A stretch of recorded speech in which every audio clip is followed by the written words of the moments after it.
Today is a very big day. We're really starting the implementation of the vaccination process for Phase 1B. So it's just been a few days since the first individuals were able to register into the system. And now on Tuesday, we have thousands of shots going into arms for the 65 and up population, the medically vulnerable population. So a lot going on the operational side. So first, let's kick it off with an update from Dr. Chan in the Department of Public Health. Great, thank you, Governor, and good afternoon. So two updates. One is a numbers update, and the other is an update on some updated school guidance that we have just posted today. So we are announcing 435 new people diagnosed with COVID-19 in New Hampshire. 188 of these are people that tested positive with a PCR-based test, and 247 tested positive through antigen testing. The number of active infections in our state is at 5,430, and this is now down below 6,000 compared to last week, so showing an improvement in those numbers. The test positivity rate is also showing a promising downward trend over the last 7 days. The test positivity rate, again, this is for antigen and PCR tests combined, is at 6.1%, which continues to show a decrease. And hospitalizations also are going down. 213 people statewide currently are hospitalized with COVID-19. Unfortunately, we have 4 new deaths to report today, bringing the total number of people that have died during this pandemic to 994 in New Hampshire. One of these 4 individuals is associated with a long-term care facility, and so in the last week there have now been 56 people that have died from COVID-19. And thankfully, the trend in terms of the number of people dying from COVID-19 is also starting to show a decrease, along with decreasing hospitalizations, decreasing test positivity, and decreasing daily incidence of COVID-19. So the data continue to show promising trends, but the overall level of community transmission continues to be high statewide, and so we continue to stress the importance of people following the mitigation guidance, practicing social distancing, wearing face masks whenever out of the home and in public locations, and following the other guidance that we have previously talked about. The other thing I want to update you all quickly on is that we have updated some of our K through 12 school guidance on instructional models, learning models during the pandemic. So throughout the last number of months, we have continued to have weekly calls with our school partners every Wednesday afternoon to help address questions and concerns and help schools work through issues around operation of schools during the pandemic and how to implement appropriately mitigation measures in schools. And so we have continued to encourage as much in-person learning as possible, and have found that even with very high levels of community transmission statewide, K through 12 schools have largely been able to operate very safely. And this certainly has been a challenge, and is in large part due to all of the hard work that has been put in on the ground, so to speak, in different schools, school districts, school communities, to make schools as safe as possible. And while there have been hundreds of potential introductions of COVID-19 into schools, there has been very limited actual in-school transmission. And so, yes, we have had clusters in schools. The vast majority of these clusters have been small and limited, and there have been no larger outbreaks of COVID-19 in school settings and limited in-school transmission. And so that's part of the purpose for updating some of the guidance. We also want to always make our guidance science-based whenever possible, and so there are several new studies that have come out in the last couple of weeks, 2 to 3 weeks. In fact, 4 new studies that, similarly to New Hampshire's experience, have shown that K through 12 schools are low risk for spreading COVID-19. And so we're trying to highlight some of the science and the emerging evidence in the updated guidance. And these are issues we continue to talk about and work with schools on a weekly basis. We continue to stress the mitigation measures be implemented in schools, including face mask use wherever possible, And the updated guidance is meant to be a reflection of the ongoing recommendations and work that we have done with schools around making schools a safe place to offer in-person learning and to mitigate the spread of COVID-19. So with that, let me stop and hand things over to Dr. Daly for a vaccine update. Thanks.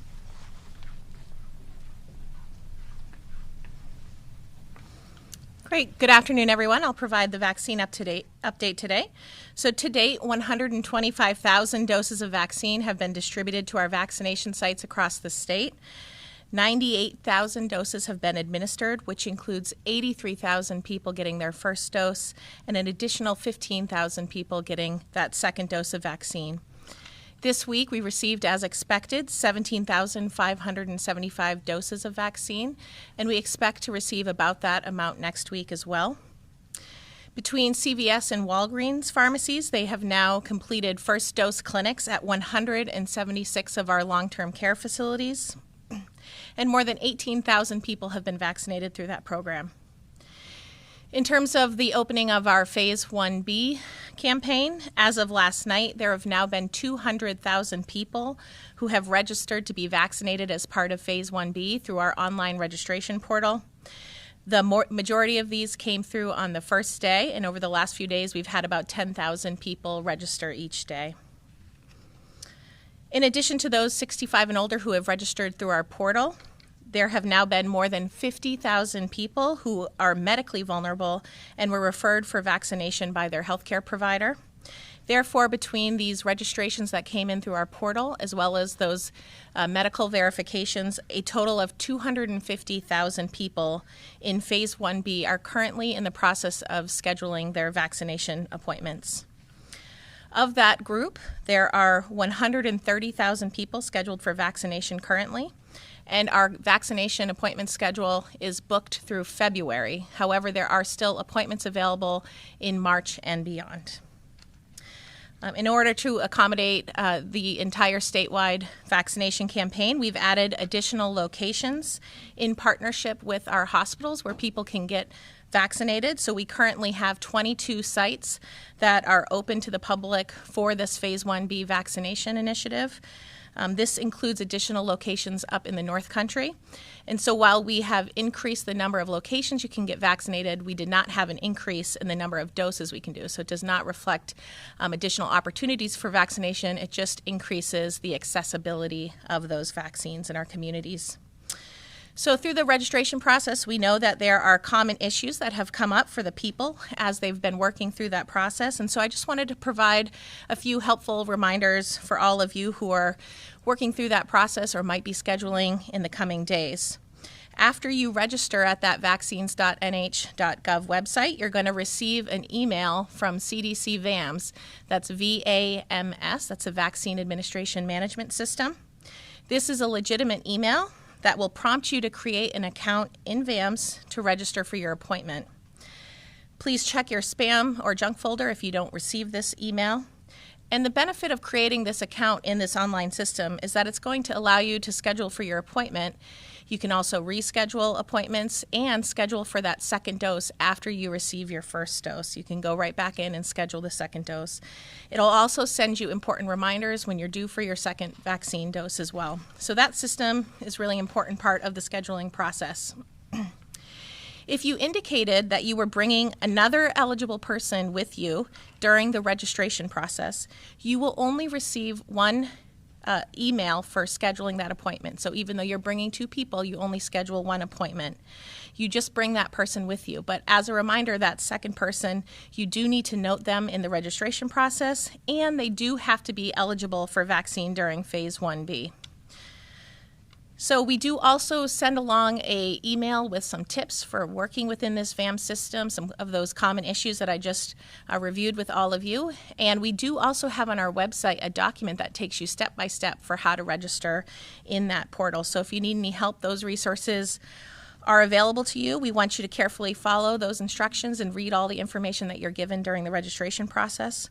And if you ever have any trouble submitting that electronic form at the end, there might be an error. So you want to scroll up above and look for any red areas or issues or errors that have been noted and correct those before you can hit that submit button at the bottom. When you arrive at the site, be sure to bring your identification and come in clothing that allows easy access to your upper arm. If you have a VAMS account, you will receive an email about 12 hours before your scheduled appointment asking you to complete some screening questions. It's very important for you to complete that questionnaire in order to keep things moving at our clinics. If for some reason you registered by phone or do not have that email or have not used VAMS as part of your registration process, you can complete that form on site if you have to. And then lastly, we just want to thank everyone who's been working through this process for their patience. And we also want to thank the people who have been stepping forward to help their family members, friends, and neighbors work through this electronic scheduling process as well. If you're still having any problems at all with scheduling, you please call us at 211. We're here to help you. Thank you.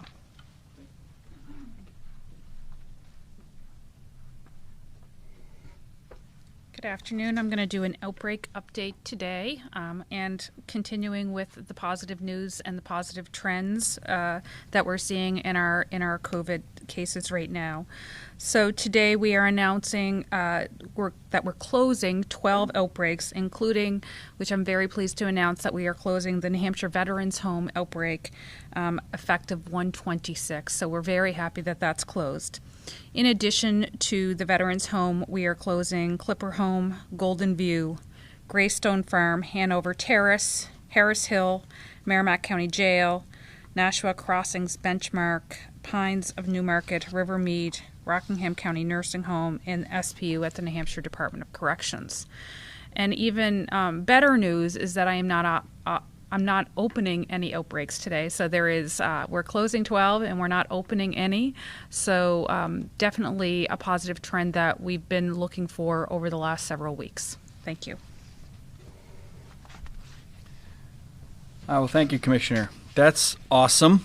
No new outbreaks. We haven't had that in quite a while. So there's still a lot of work to do, a long way to go, but we know that outbreaks can happen at any time. We could have more next week, to be sure, but any week where you can say we have no new outbreaks, I think that's a huge win for the state of New Hampshire. You add that with all the other positive trending data, whether it's hospitalizations or fatalities or even just the overall case count going down, combined with the vaccine being more readily available and on its way. So good stuff, really good stuff. Just a couple quick things here. Nothing too major, just a little bit of a review. I was out at Londonderry this morning. You know, today was the first day we got the availability of Group 1B. As was mentioned, over 200,000 people are now in our system and available to register. Over 60% of those individuals have already scheduled and fixed a location and a time. But I was out in Londonderry at their site today. It was phenomenal. The men and women of the National Guard, some of the local volunteers, some of the local firefighters, everybody really coming together. A great partnership. There was a little bit of a line, but man, it really moved. They did a great job. The time at least this morning, I don't want to make any promises, that folks were coming, filling out their paperwork, if there was any additional paperwork to be filled out, getting verified, getting their vaccine, waiting a few minutes afterwards. They want you to wait to make sure there's no adverse reactions, and then be on your way. It was less than an average doctor's appointment, right? And it is a medical process, so they are taking all those steps to make sure that they're covering their bases and making sure that individuals receiving the vaccine are safe. But they were just doing a phenomenal job and moving people right through. So if the first day can go so well, there's no reason we can't be successful as we go forward.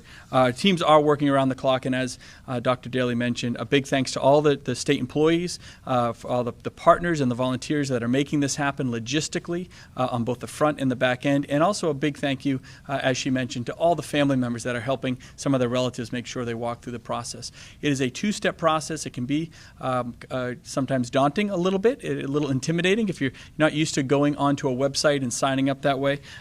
It's a state website followed by the federal government website.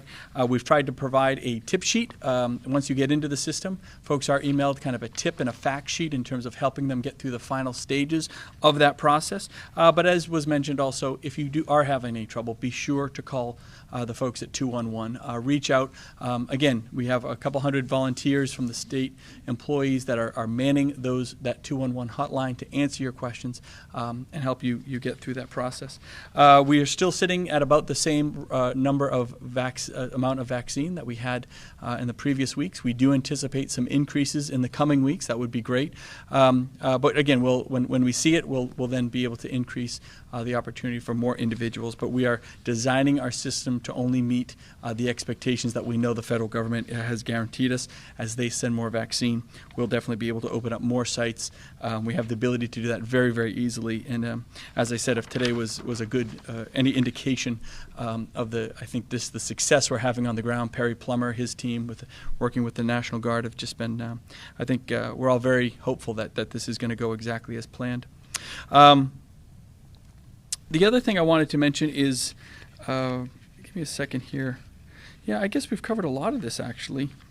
Just in terms of some of the data, it's you just keep an eye out for some of those follow-on emails, and if you have registered and you haven't gotten an email back saying, okay, now's your chance to actually finalize your location and a time, please reach out. You should have received that by now. We have a lot of the folks, as was mentioned, in the medically vulnerable population, about 50,000 that have been uploaded to the system.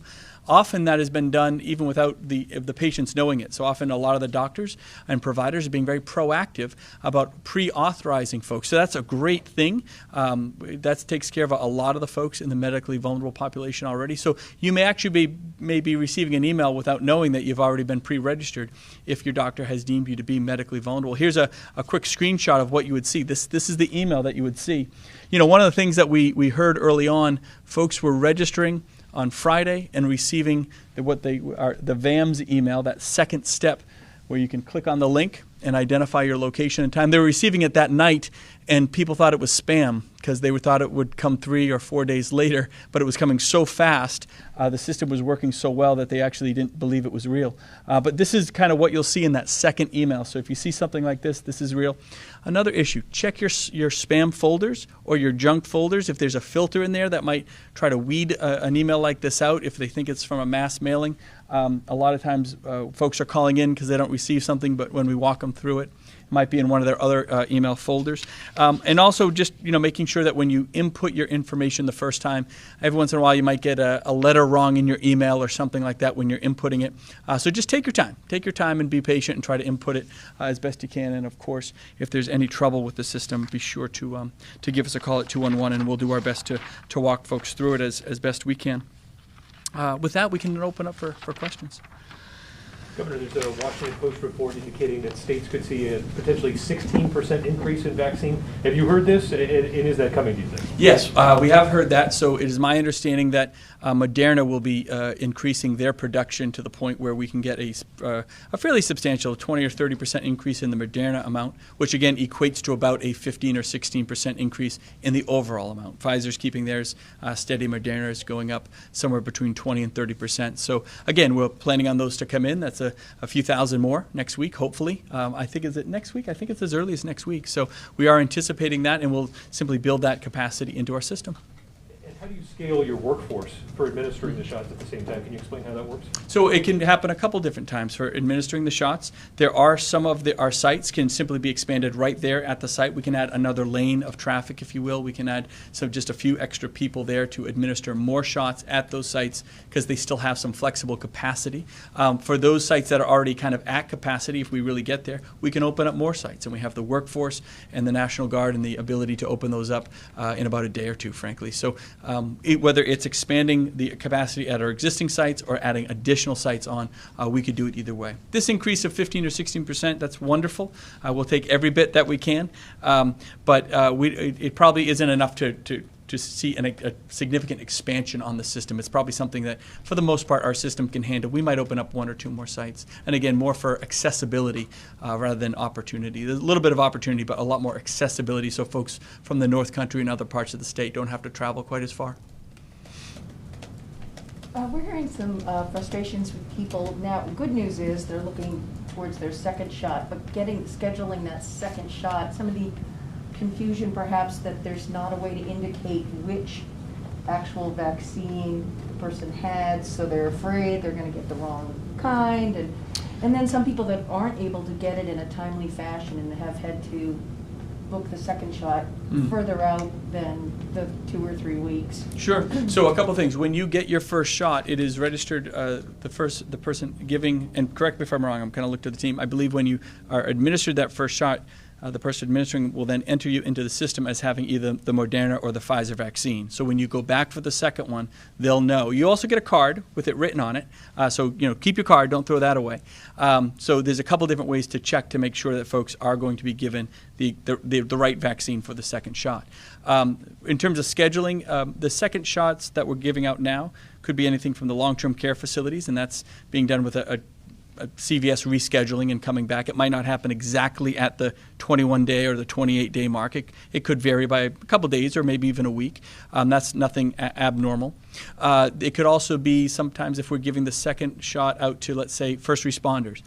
Maybe they're scheduling, sometimes they'll schedule an entire police department or fire department, all at once. And so sometimes it's scheduling. So you might not get that second shot right at the 21 or 28-day mark. There could be some flexibility there. But if folks are having trouble, just work with your administrator or the folks within the public health system. Quick follow-up in the long-term care facilities. Incredible news today, no new outbreaks, which is great. Awesome. Could that be tied to the vaccine sort of effectiveness? It's kicking working. in? Yeah, there's no doubt that it's having some effect. Especially a lot of the long-term care facilities that probably received their first dose 3, 4, 5 weeks ago. About 4 or 5 weeks ago now were the first doses. And it does have some positive effects when you get that first dose. You need the second dose to get all the way to 95% effectivity. But that first dose definitely does have some, I think it's just over 50% effectiveness against the virus. So while it doesn't reduce your risk to zero, it is definitely beneficial. And so I think what we're seeing now in terms of the lack of outbreaks, and it's not going to be zero going forward. I mean, we hope it is, but we have to be realistic. It's definitely having some positive effects, especially in the most vulnerable populations. Do you have the number, the percentage vaccinated in long-term care for the state? I believe all the nursing homes have had, you mean, so when you say vaccinated, receiving their first shot or both their first and second shot? In terms of the population, yeah, who received first and second shot. I think in terms of the first and, sorry, Dr. Well, it's 18,000. We actually need you up there. Yeah. Sorry. Yeah, sure, come on up. I'll let you do because we have the exact numbers. I'll let her give the exact. So in long-term care facilities, there have been 18,000 people who have received their first dose, and then about 5,000 who have received their second dose. And do we have that as a proportion of the total universe of LTC, I guess? Do we know, I guess, how close you are to being done? Correct. So there are an estimated 33,000 people in this population. We know that, for example, not all the healthcare providers initially wanted to receive that vaccine. It was higher for the patients in those settings. So it's hard to know exactly where we'll land until we're done, because what's happening is as they're going back to give second doses, then people are raising their hand and said, actually, I would like the first dose as well. So it's going to take a little bit to have all those opportunities be completed. And what's your level of confidence right now? Is it approaching, are you on a trajectory to reach a percentage where this is going to be, I guess, covering the entire population of that long-term care facility, that enough people get it that it's going to be able to stamp out those COVID fires? Well, I think the vaccine's not 100% effective, nor are we going to vaccinate 100% of people. So as the governor just said, I think we can't expect that we're going to have no outbreaks, but I think the proportion of people who are getting vaccinated in the setting is going to go a long way and provide a lot of protection. And the only thing I would add on to that is, I think going forward, while you won't have 100% of the folks in long-term care vaccinated, you'll have a pretty high percentage, especially of the residents. So unfortunately, for those who might not have chosen vaccination, or for the 1 out of 20 that it might have been not have been completely effective for, you could get an individual here and an individual there. I think the hope is that if you can get to 70 or higher percentage of individuals, you can at least prevent the outbreaks, right, where it's just running rampant through a facility, entire wings of the facilities where everyone is getting it. I think those are the days we're trying to really put behind us. But I think it just remains to be seen. We're going to be dealing with COVID in some fashion for quite a long time, and so there's always the possibility of individuals, 1 or 2 here or there, there within a facility contracting COVID or in the community. I mean, for the first time in a while, our community numbers are actually higher than our long-term care numbers. You don't want to see any of those numbers high, of course, but simply as a ratio, it really is a great sign that we're getting well under control within the long-term care community. Now, in some states, some governors are actually moving allocation that was intended for long-term care into that 1B population to increase the number of doses. Are we going to be able to do that? We've started that process. You Yep, have? we've had conversations with our partners in the PPP program and making sure that we're not taking it all back, as Dr. Daly said. We don't know exactly how many may want it in the next few weeks and ask for that first and subsequent second shot. But there is definitely some safe assumptions we can make to be able to. We've had the conversations to hopefully in the coming weeks to start taking some of that back into more of our general population of 1B. Great. Do we have some questions on the phone? Yes, Governor, we do. Okay. The next question comes from Kathy McCormick with the Associated Press. Kathy, please go ahead with your question. Hi, thank you. I have two questions, one regarding the virus itself, the other on the National Guard. Is it accurate to say that New Hampshire still hasn't detected any variants of the coronavirus? And regarding the National Guard, Governor, I know you had ordered the immediate return of New Hampshire National Guard members from Washington last week after reports of Guard members sleeping in unheated parking garages. Have you received any more requests to send Guard members to Washington with the impeachment trial for Donald Trump on the horizon? And if so, how would you respond to those requests? So I'll answer the Guard question, and then I'll ask Dr. Chan to come up to talk about the viral variants that other folks have been seeing out there and whether they are potentially present here in New Hampshire. As far as the Guard is concerned, I guess the quick answer to that is no. I haven't received any direct request to send Guard back to Washington, D.C. for anything at this point. Again, we have Guard deployed here in New Hampshire. We have Guard deployed overseas. We have another deployment that will be going out very shortly back overseas. But no, no direct requests that have hit my desk, at least, in terms of Washington, D.C. Let me ask Dr. Chan to talk about the virus. Great. Thank you, and thanks for that question about whether we have detected any of the variants of concern in New Hampshire. The short answer is no. I think it is worth mentioning that as New Hampshire steps up and increases our genetic surveillance, strain surveillance of specimens that test positive, we likely will detect some variants of concern in New Hampshire. In fact, this is something that's playing out across the country. Keep in mind that there's at least a few different variants or strains of the virus that are being watched very closely, one of which is a strain out of the United Kingdom termed the B117 strain. There's a strain out of South Africa that's being monitored very closely, and then now there's a strain out of Brazil that was first identified in Minnesota called the P1 variant. These are all strains that are being looked for nationally, and there have been detections in the United States of some of these strains, but none yet in New Hampshire, and there are efforts not only in New Hampshire but across the country to increase the type of genetic testing and strain sequencing that's required to detect these variants, and we've started to do some of that in New Hampshire, both here in New Hampshire, and also sending specimens to the CDC for enhanced national strain surveillance. And we have not yet detected any, but people should keep in mind that this is something that is being watched very closely. There's a good chance we will, at some point in the future, detect some of these variants, especially as they're being identified across the country, and highlights the need for continuing with the mitigation measures, the face mask use, the social distancing.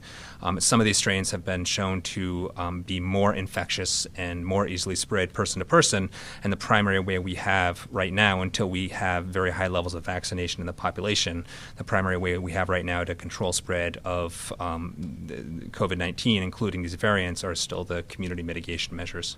Thanks. The next question comes from Robert Bletchell with the Caledonian Record. Robert, please go ahead with your question.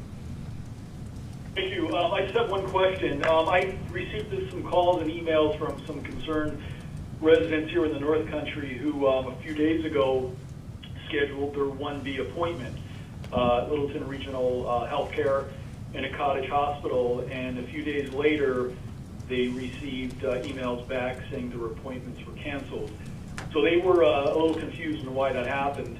And I did call LRH today, and they said it was a snafu at the state level. So I was just trying to find out why those 1B appointments were canceled. I believe it was over 1,000 at LRH, and I believe Sure. they're also being rescheduled now. So just checking to see how that came about and how that could be avoided in the future. Sure. So I'm going to have Perry Plummer come up and talk a little bit about the details. We do know that the situation happened more on I think the federal aspect of the system in terms of making sure that the sites that could be opened and what we call our open pods were truly open pods. But I'll have Perry talk a little bit about the details. Thank you very much, Governor. Yeah, that happened, and certainly that hospital up there was the one that had the most patients. But we've had a spattering of few patients that were able to book into employee-only sites inappropriately because they don't have vaccine for those people that are not their employees. What happened is on the federal site they showed up, and they weren't able to be hidden, and we didn't know that they were there because it's a federal site, and the people were able to see them when they went in, and they booked the appointments. So obviously that creates a hardship because you go in, you think you have an appointment at a certain location, and just to find out when we found out about it, we called all the hospitals and said, please close that site. Do not let them book in there because it's inappropriate. And they said, oh, we didn't know they could do that, and they closed the sites. When they closed the sites, it automatically canceled the patients, which is unfortunate. So we've reached out last night. We got those lists from the hospitals. We've reached out to all those patients and said, we will be reaching out to you to reschedule that appointment. A good percentage were able to go right back in and reschedule. A small percentage were not able to, or they're at the end of the line. So we're calling them back right now to try to work with them to get them back in line where they should have been so that to try to make it right. And we're working through that process right now. So there has been some of those. We have worked with all the hospitals to fix that. We're on the phone with them for a couple hours yesterday working through getting their lists and trying to make sure that these people get notified and that we try to get them back in line, and we'll be reaching out to them to reschedule them over the next 24, 48 hours.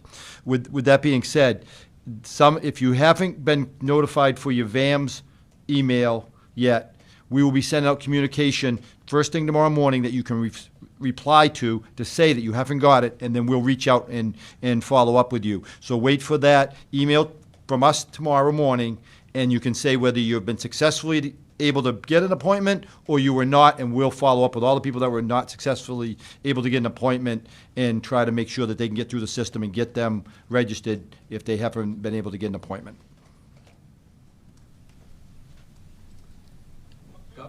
Governor, the next question comes from Donna Jordan at the Colebrook Chronicle. Donna, please go ahead with your question. Yes, good afternoon. I'm kind of focused on your town and school meetings executive order that you issued on Friday. I'm wondering, and I have several questions for you, so sorry. You might want to get out your pen and paper. I'm ready. Okay.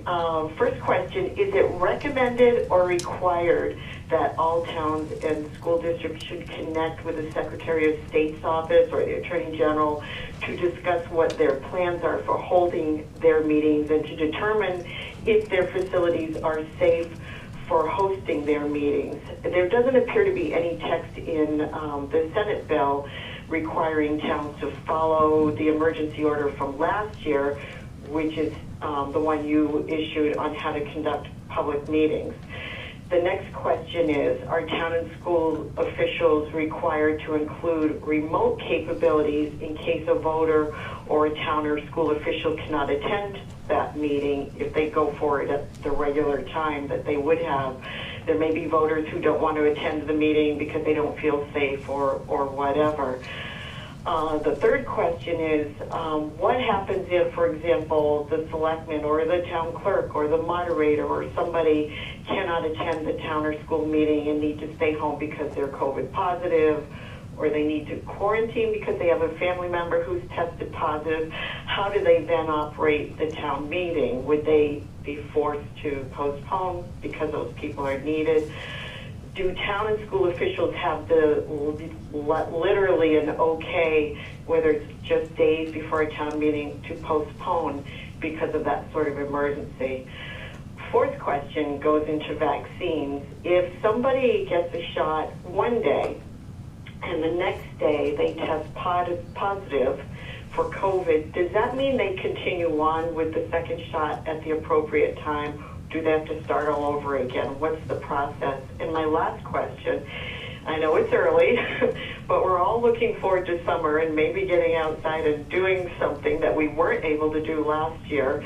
I'm wondering how you're feeling at this point regarding the big events like fairs and festivals, and if you're saying we're going to be dealing with COVID for a long time to come, how will we be looking at our summer activities at this stage? That's it. Thank you. That's it, Donna?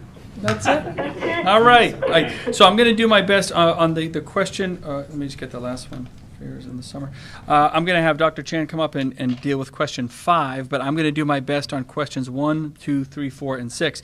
So towns are not required to call the Secretary of State per se. It's recommended if they have any questions or concerns about how they're setting up their town meeting, that we just, again, I signed an executive order and an emergency order last week providing that flexibility similar to what we saw last year. I know the legislature is going through the same process. The only reason I signed the emergency order was I don't think the bill was going to come to my desk in time, and there's some towns that just need it, need that flexibility in the coming weeks. So it was really more of a timing thing. But ultimately, when if and when the bill passes out of the legislature, that would take effect and authority. So I was just trying to kind of bridge the gap, if anything. But no, they are not required, but it is recommended they call the Secretary of State if they have any questions. Are they required to do it remotely? I think the answer there is yes. Well, they're required as part of the executive order to make provisions so everybody can participate, knowing that some folks may not feel comfortable coming in, so there should be a remote aspect allowed. They can do it in person as well. That doesn't mean they can't do it in person, but they have to make some sort of adjustment there to allow for some sort of remote participation by the public. The third question was, what happens if a moderator or something were to get COVID and has to stay home? Does that mean that the town and school officials can just immediately postpone the meeting? The answer to that is similar to the answer I would give if we weren't in the COVID situation.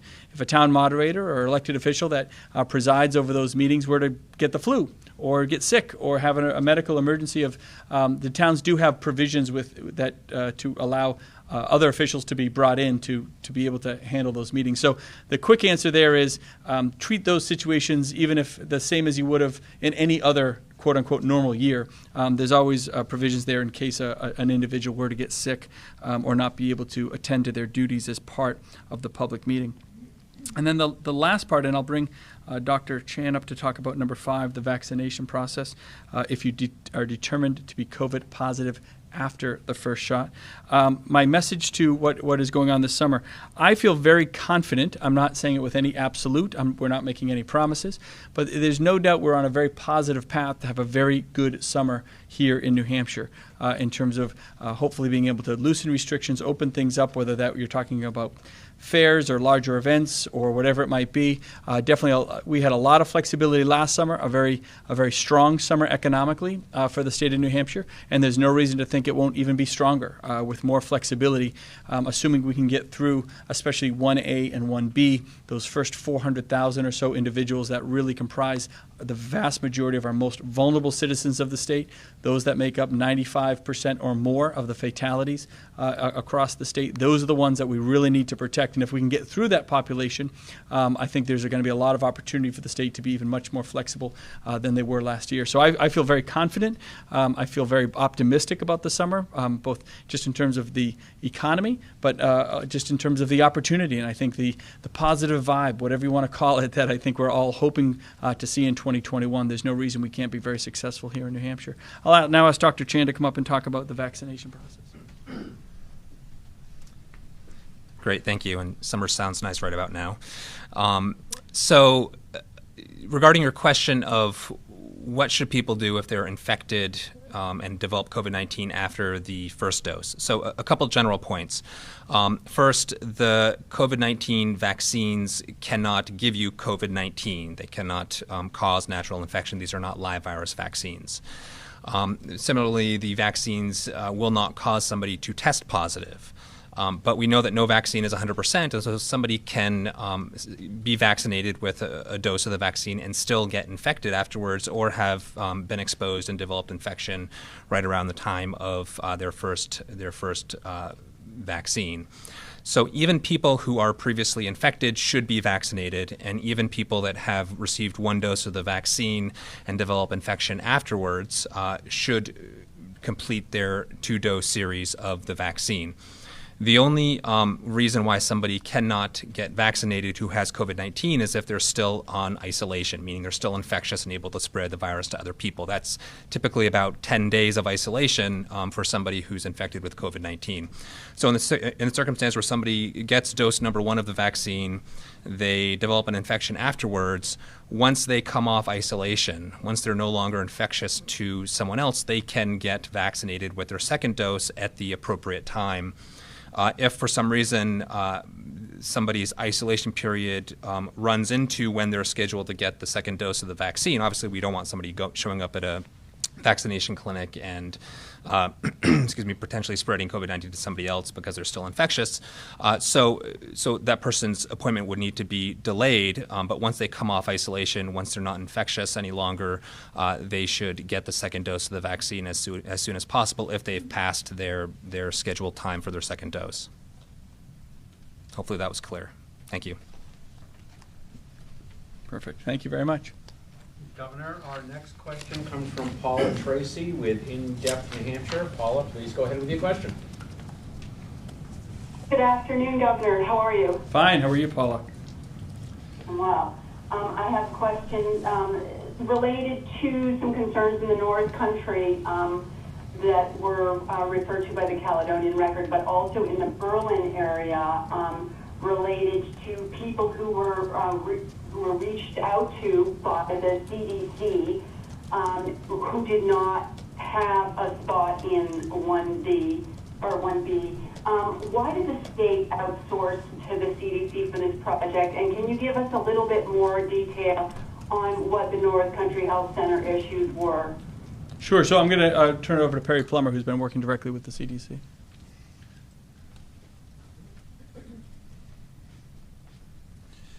So the invites that came from the CDC were from the vaccine management site, and the process for doctors to upload patients that are vulnerable that they feel should get the vaccine and are eligible for the vaccine is on them. They get their patients, they check with them, and then they upload that site directly into the CDC VAM system, and then they get an invite. They don't have to go through our registration process. They get an invite, and then they can sign up at our sites. What happened at one location was their filters, when they filtered the patients for 2 or more comorbidities, the filter didn't work correctly, so it uploaded some patients that were not eligible in 1B, and so they got invites. They immediately saw that was the problem, and then they reached out to us. We worked with them to fix the list and then reach out to those patients, and they got a message saying, sorry, you got an invite inappropriately because you're not eligible in 1B, so we need to cancel you and you need to reschedule when you are eligible. It was not a large amount of people, but there were some people that were in that, and the hospital up there were very responsible. As soon as they saw it, they contacted us, and we were able to get those out and get those appointments canceled and open them up for people that should be vaccinated in 1B. So it was certainly a data situation, and it's been corrected. Great. And just to be clear, we haven't outsourced anything. The CDC, takes care of the VAM system on their end. That's just part of the federal process. And Governor, our next question comes from Todd Bookman with New Hampshire Public Radio. Todd, can you hear me? Hello. Thank you. There we go. Go ahead, Todd. Thank you very much. So we are hearing reports that some folks who were vaccinated this morning as part of 1B, they logged on and weren't able to schedule their second dose, in some cases for 6 or 7 weeks out. What advice would you give those people And is it, perhaps Dr. Chen can answer, is it putting the effectiveness of the vaccine at risk by potentially waiting so long in between doses 1 and 2? So I'll answer the second part first. It does not affect the effectiveness in terms of when you get the second dose. The first dose remains very effective, and you can get the second dose. There's a very, very extended period of time. All indications are that it can be stretched out a little bit. But I'll have Perry talk about those specific examples.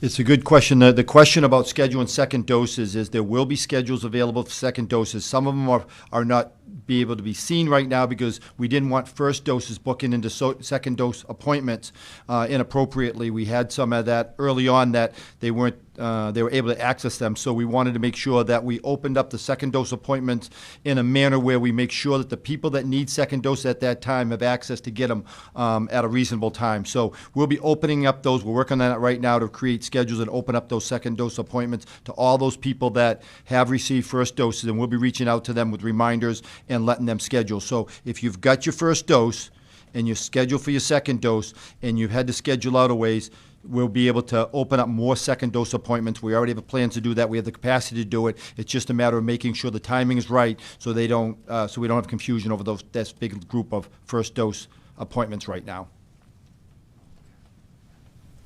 You all set, Todd? Yes, thank you. We are all set on the phones, Governor. Okay, great.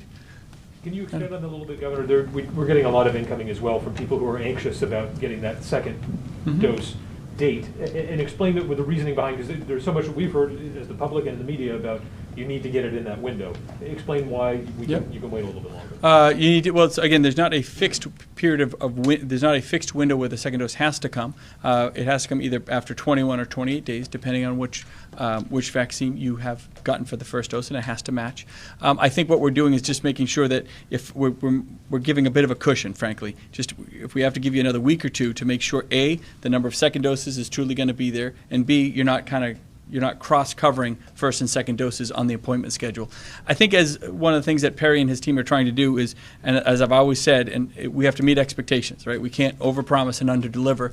And if anything, I think we're in these opening days of working with the federal system, which is a bit clunky, for lack of a better word. It can be a little bit cumbersome. I think we're just building out a little bit of a cushion to make sure that there's no confusion in that system, that we do have, when we say you can get a second dose, it's actually going to come. So it might not come right at that 21 or 28 day mark, but it might come shortly thereafter. Now, I think that we kind of have better assurances that the second dose is there. We're not cross-covering. No one that should get a second is actually taking somebody's first dose. We'll be able to move people up and actually make it a little bit of a tighter window to that 3 and 4 week period.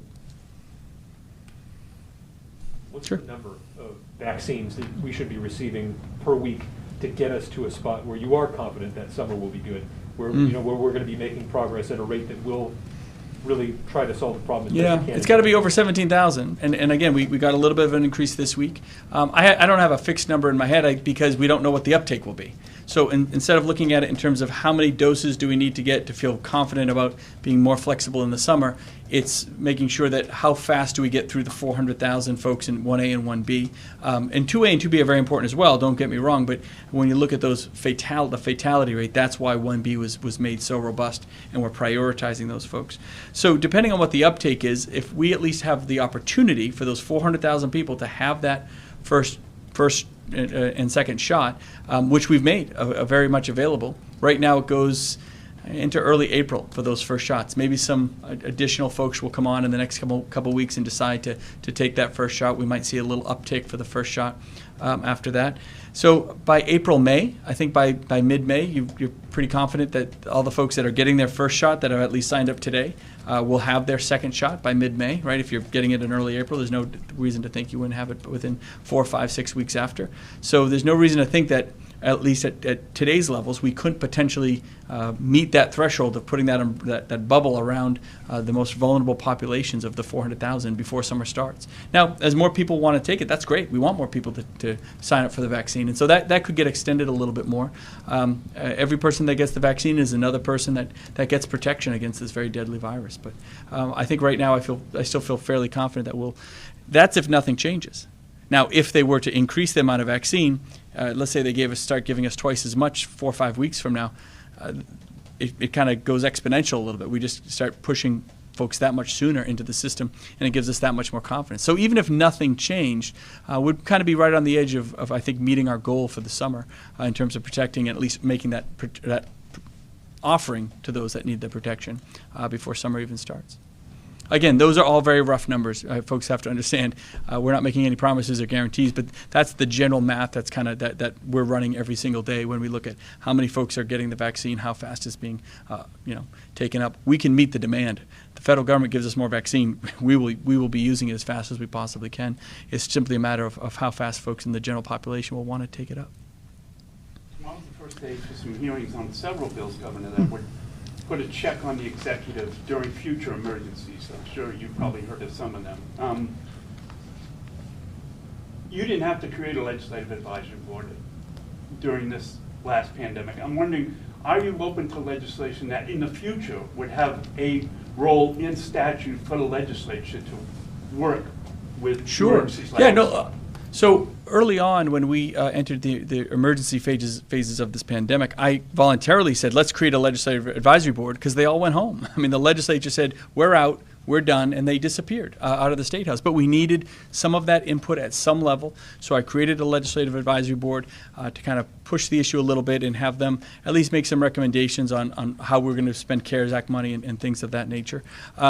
Look, the governor, whether it's myself or future governors, will always need some ability to be flexible in an emergency situation. There's no doubt about that. I think it's been talked about enough, but I can't say enough about the flexibility that's needed to be able to whether it's buying PPE, decide how we're distributing vaccinations, decide how we're going to handle the testing. You got to be able to move at a moment's notice, and any governor would have to in those situations. And you can't predict every situation in the future, and you can't have every decision go through the legislature. That's not a smart thing to do, because it's, again, the legislature is there for policy, but in terms of the administration and the emergency powers of the governor, you really need to have the flexibility to do what needs to be done for the citizens. But of course, whether they're financial matters and things like that, there should be opportunities there for that. If we were to receive, certain forms of stimulus money, of course, some of that should go through the legislature. If we receive relief funds that have to be put out on very quickly,